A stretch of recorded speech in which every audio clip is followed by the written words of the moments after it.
Mardi 7 juillet 2020, salut à vous tous et à vous toutes, mesdames, messieurs, bienvenue dans ce journal qui diffuse sur la chaîne YouTube de Jean-Baptiste Franz-D, sa page Facebook ainsi que sur la radio-télévision L'Asile, la première radio télénumérique de l'Asile. Pour la présentation du journal, c'est bien Jean-Baptiste Franz-D, votre présentateur. Rapidement, les différents titres, mesdames, messieurs, la Banque mondiale a approuvé un don de 20 millions de dollars américains pour Haïti pour limiter les impacts du coronavirus. Un conseiller électoral provisoire démissionne et s'en prend au président Jovenel Moïse. Maître Edler Guillaume est nommé nouveau commissaire du gouvernement AI de Croix-des-Bouquets. À l'échelle internationale, le consul général d'Haïti à Boston sera ouvert aux heures habituelles dès ce lundi 6 juillet 2020. Élection en République dominicaine, un mort et 2 blessés. Premier bulletin des résultats partiels, Abina Idegay avec 54% des voix en République dominicaine. Sur le plan culturel, la reprise des activités religieuses prévues ce 12 juillet 2020 selon le chef de l'État haïtien Jovenel Moïse. Zafem, la nouvelle formation musicale, a réussi sa grande première sortie virtuellement ce vendredi 3 juillet 2020. Un instant, mesdames, messieurs, pour le développement du journal.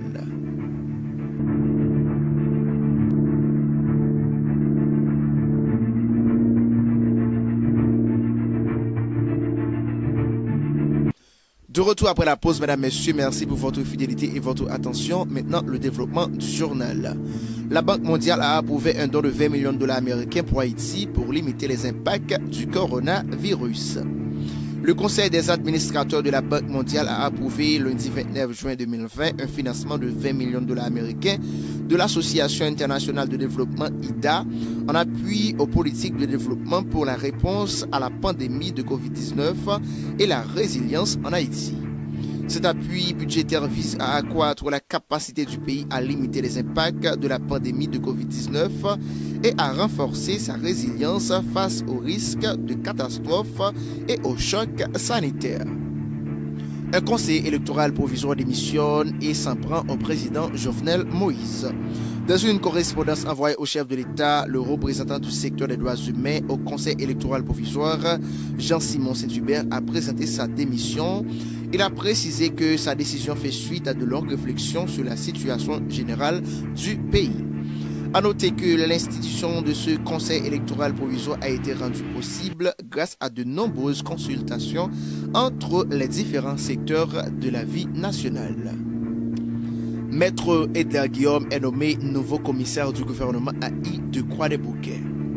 Pour combler le vide au parquet près du tribunal de première instance de Croix-des-Bouquets, après la décision de mettre en disponibilité sans solde le magistrat Maxime Augustin, le ministre de la Justice, Maître Lucman Delil, a promu le substitut Edler Guillaume, nouveau commissaire du gouvernement AI du tribunal de première instance de Croix-des-Bouquets.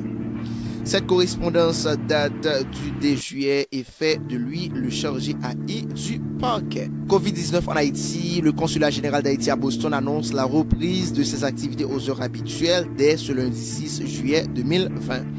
Le consulat général d'Haïti à Boston a l'avantage d'informer le public en général et les ressortissants haïtiens en particulier qu'à partir du lundi 6 juillet 2020, ses bureaux sont ouverts selon son horaire habituel du lundi au vendredi de 9h AM à 4h PM, lit-on dans une circulaire adressée par le consulat aux compatriotes et au public en général.